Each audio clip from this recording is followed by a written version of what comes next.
Caracterizada por tramas y narraciones cuya función es evocar a la risa y que tienen un final feliz, la comedia es uno de los géneros cinematográficos más importantes en la historia del cine, siendo este género uno de los primeros en romper los paradigmas del cine documental que los Lumière y otros nacientes cineastas venían trabajando hace tiempo y que únicamente consistía en llevar un registro de la realidad ante la cámara. El nacimiento del género en 1986 con El regador regado de los hermanos Lumière trazó el camino para llevar al cine de algo que funcionaba como un mero registro de la cotidianidad a un arte mucho más narrativo, en donde a través de las emociones buscaba evocar una sonrisa en el espectador a través de gags, chistes o bromas. Este mismo género tuvo a través de los años una evolución tan grande que iba a la par conforme el cine evolucionaba, empezando como todo el cine desde la era muda. La manera de hacer cine cómico mudo era bastante sencilla de entender. En su mayoría, sobre todo en Hollywood, se trataba de una comedia basada en los gags visuales como los golpes, las caídas y las persecuciones, algo bastante caricaturesco, que incluso sería una fuente de inspiración para la creación de caricaturas de la talla de Mickey Mouse, y que este mismo tipo de comedia inspiraría en los años 20 la tendencia a llevar lo cómico a los dibujos animados.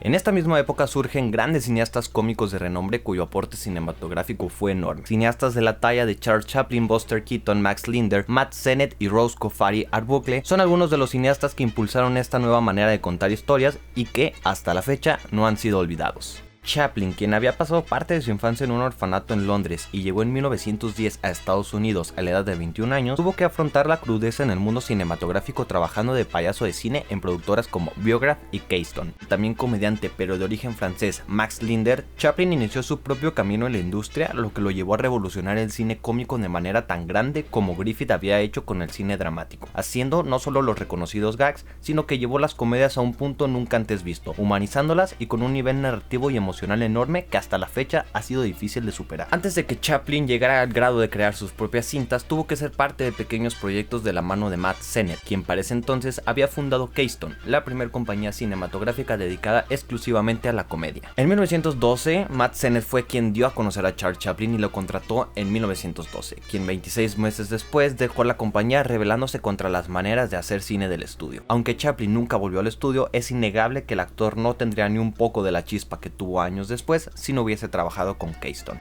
Para 1915 Chaplin ya era una estrella. En 1916 era uno de los actores mejor pagados y tenía el acceso creativo total de sus películas. Y para 1919 fue fundador junto a Mary Pickford, Douglas Fairbanks y Griffith de la United Artists Corporation, una compañía basada en producciones con total libertad de creación. Chaplin, quien dirigía, protagonizaba, escribía y producía sus propias películas, creó todo un sinfín de historias, la mayoría protagonizadas por el personaje de Charlotte, quien nace en Kid Autos Races at Venice de 1914, un vagabundo con bastón, sombrero de bombín y pantalones sucios y abombados. Lo que le permitió a Chaplin poder narrar sus historias y humanizarlas a tal grado fue precisamente su infancia, lo que ayudó a la creación de su primer largometraje The Kid, estrenada en 1921. Cuya profundidad de emociones dentro de un producto cómico es inigualable hasta la fecha, y que lo posicionó a Chaplin y su filmografía como uno de los grandes cineastas de su época, y quien siguió trabajando en más éxitos como The Gold Rush de 1912, City Lights de 1931, Modern Times de 1935 y El Gran Dictador de 1940. En 1952 Chaplin fue tachado de comunista y exiliado de Estados Unidos, y no volvió a tocar tierras norteamericanas hasta la ceremonia de los Oscars de 1972, donde se le reconoció con un premio honorario por su trayectoria. Chaplin murió en Suiza el 25 de diciembre de 1977. La influencia de Chaplin recorrió todo el mundo. Cineastas de renombre como el francés Jacques Tati, el italiano Toto, la italiana Giulietta Massina y Jean Pierre tomaron elementos del cineasta para la creación de algunos de sus personajes emblemáticos que utilizaron en más de una ocasión.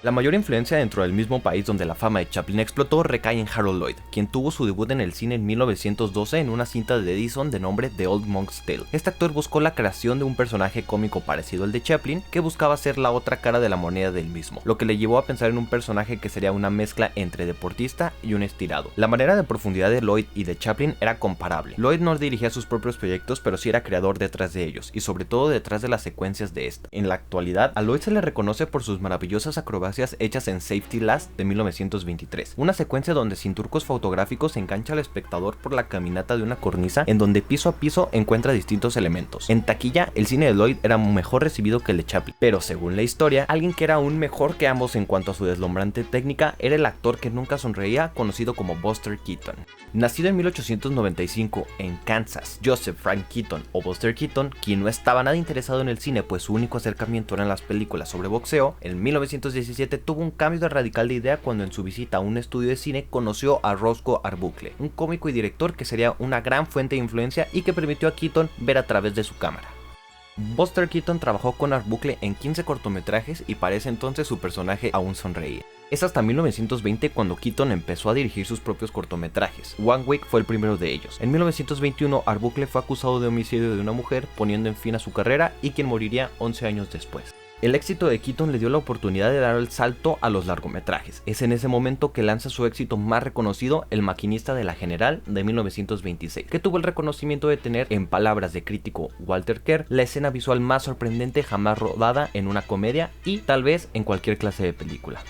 A pesar de su ingenio, las películas de Keaton no eran tan exitosas, por lo que la MGM cortó el contrato del actor y este terminó refugiado en la bebida. La comedia tuvo un gran poder en el cine, sobre todo en Hollywood, y es gracias a esto que nacen un sinfín de géneros más allá del dramático o del documental. Este género, que para las épocas del cine sonoro tuvo un cambio, un declive y una subida por distintos temas, en su mayoría políticos, pero que, al menos en su época, fue una fuente de inspiración para que el cine sea lo que es hoy en día.